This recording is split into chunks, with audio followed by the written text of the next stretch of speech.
Hi guys, Jonathan again, one half of the i5 team, the other half being my co-host Jim, bringing you another video. If you like, don't forget to hit the trinity of the like, subscribe and bell buttons. And with that, on to the topic at hand.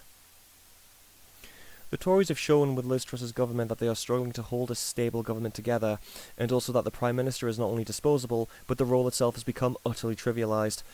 The past and current economic failings, while they can be blamed on an individual like Liz Truss with her mini-budget or Boris Johnson's conduct, we have to look at how their actions are a reflection of Tory party culture as a whole. For example, advisers and members of the party who have associations with right-wing think tanks like the IEA, who had influence over Truss and her cronies and were involved with that mini-budget, as some of the ideas in it were incubated in that think tank. The party culture as well, that was partially responsible for Johnson's corruption, as it was there for him to take to a new extreme. I'm not trying to reduce the responsibility of both former Prime Ministers. It was fully justified they resign. There's been such a lack of opposition for so long, this party believes it can get away with anything, and it has become sloppy in their efforts to conceal these actions and agendas with it. This idea that a third Prime Minister will wash away the failings of this party is beyond belief, and the media focusing on the number of who has the most backers is beyond a joke at this point.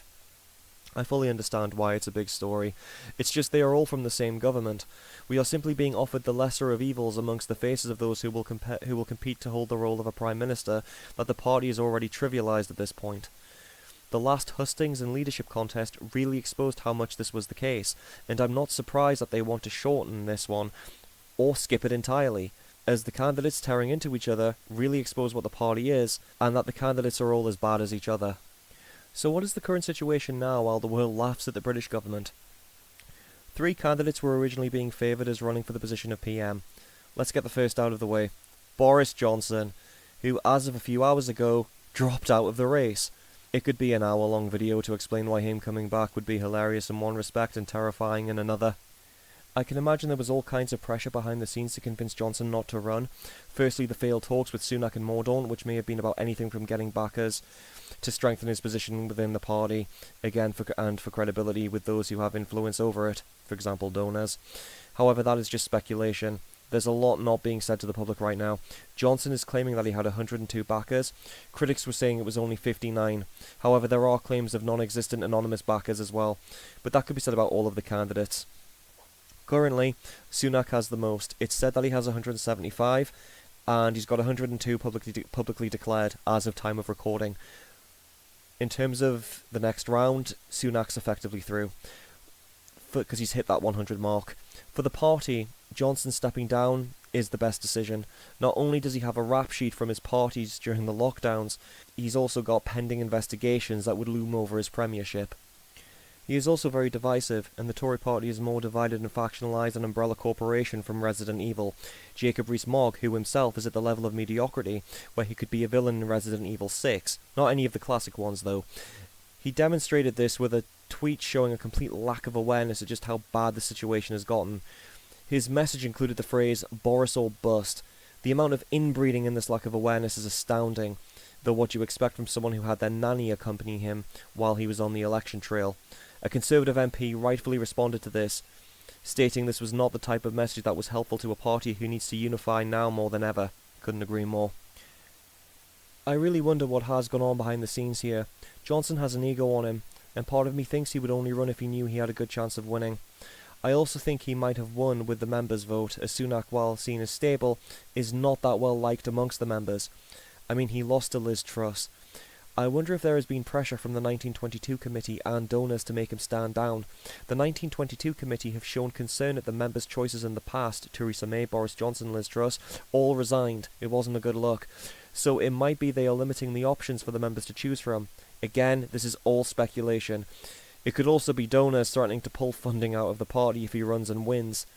These are just some of the theories. Whatever the reason, Johnson has pulled out. There's a one-liner there, I know, but I'm tired.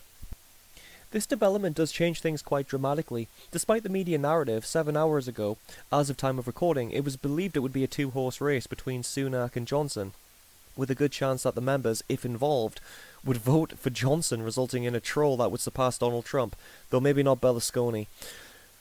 Sunak may have struggled as he is seen as stabbing Johnson in the back, being too close to the World Economic Forum, who advocates some very disturbing policies like global control of an individual's money, amongst other things, and is linked to having the highest tax rate in history, even above that during and after World War II.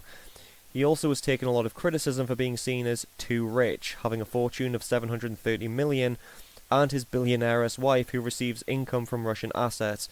This came to light after he told people to divest from Russian assets once the war in Ukraine started. It wasn't a good look. These are but just a few of the reasons why he isn't a great candidate. He's also terrible in interviews, basically conflating subjects that aren't connected and running out the clock babbling about them when asked questions.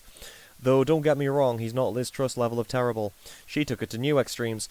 I would agree that Sunak, as much as I disagree with his policies and views on the unemployed and those on benefits amongst some of his policies, he is the safer option to bring stability to the party. I'm not sure how much unity he will bring, considering those still loyal to Johnson are very loud about it, and many didn't like some of his policies, like the uplift for universal credit, shocker, and also the furlough schemes. Looking at Penny Mordaunt's backer number, which is 24 currently at time of recording, publicly at least, he may actually be the Prime Minister by 2 o'clock tomorrow, unless Mordaunt gets the 100, in which case it will be those two. Again, I have no idea what's going to happen tomorrow. I don't have any inside information. On another note, Kimi Budinok, who seems to be the GB News' favourite, Emma Webb was at her last leadership launch during the last election, and Dan Wooten endorsed her the other night, also talking about how much he hates Rishi Sunak, has been advised not to run. This could just be to weed out the weaker candidates to ensure this is finished by Friday. Going back to Penny Mordaunt, I'm not sure Penny Mordaunt has a chance of winning. She doesn't seem to be popular with the members. Currently, she hasn't secured that many backers as of now, only having 24.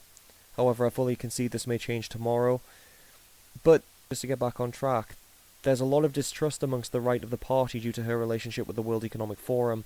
Aside from that, while she's leader of the Commons, and had a good session of PMQ standing in for Liz Truss, she was terrible during the last leadership election. She was at times nonsensical when describing economic policy, and doesn't seem to be able to explain the processes of economics or any other type of policy. Subsequently, she was easily picked apart in debates. While she is currently receiving a lot of favourable coverage from the media, Sky News, the BBC and the like, other things have come out about her that has gotten amongst the membership. A big one is her brother, who we aren't actually allowed to talk about, who was in Crown Court. Along with this, she is seen as being unproven and incompetent. This was said by Lord Frost during a talk radio interview in relation to why she was fired from the position of Defence Secretary. Honestly, if it's between Mordaunt and Sunak, I think Sunak will get it. Mordaunt was very similar to Truss in terms of her debate performances and lack of economic ability. Consequently, the party may wish to avoid Mordaunt being a potential resignation. I'm also not sure if members would vote for her in large enough numbers to get her elected. Honestly, the candidates aren't great, and Johnson running was a great distraction from their actual faults. This really is the bottom of the barrel. I can only imagine what the cabinets will look like. If I was in charge of the Tory party, or had any control over it, I would think about long-term functionality and reputation. I would consider calling a general election, losing, going in opposition and rebuilding the party from the opposite side of the chamber, while letting Labour take over the mess that I created. It's just easier to be in opposition, as Labour have demonstrated. Sunak will go into austerity most likely, so clearly the Tories don't have any insights or consideration into how to fix the economic mess they've created over the last 9 years. Because, austerity will make it, austerity policies will make it better. Will there be a general election? I would be very surprised, as the majority of the party will have the short-term individual objectives of keeping their seat for another 2 years, and only the majority of the party could enforce it. Labour are calling for it, but realistically, I can't see them getting one, as they can't really make the Tories have one. On one note, I'm tempted to say, if this doesn't disturb you, just think of the fact that Therese Coffey is potentially the acting Prime Minister. But on a more serious note, imagine the public who are reeling from this. More people in poverty, more people on the NHS waiting lists, more people who can't even afford to put milk in their coffee or tea, and the number of people who won't survive the winter because they can't put the heating on. To add to this, people's mortgages went up overnight because of Liz Truss. Welcome to Britain. I'm Jonathan from i5, one half of the i5 podcast team, along with my co-host Jim. Don't forget to like and subscribe. Thank you for listening.